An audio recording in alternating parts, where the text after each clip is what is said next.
Question number 1. ఆధునిక భారత ప్రగతి ఉద్యమ పితగా ఎవరిని అంటారు? Answer Raja Rammohan Roy. Question number 2. పంజాబ్లో 1920 తర్వాత వచ్చిన ఉద్యమం ఏది? ఆన్సర్ ఆకలి ఉద్యమం. Question number 3.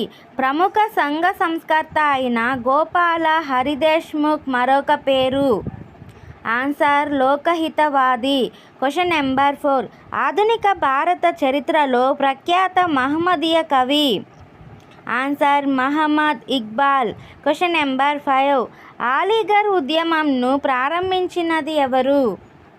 Answer sir Syed Mohammad Khan. Question number 6. ఐసిఎస్కు ఎంపికై డిస్మిస్ అయిన జాతీయ నాయకుడు ఎవరు? ఆన్సర్ సురేంద్రనాథ్ బెనర్జీ.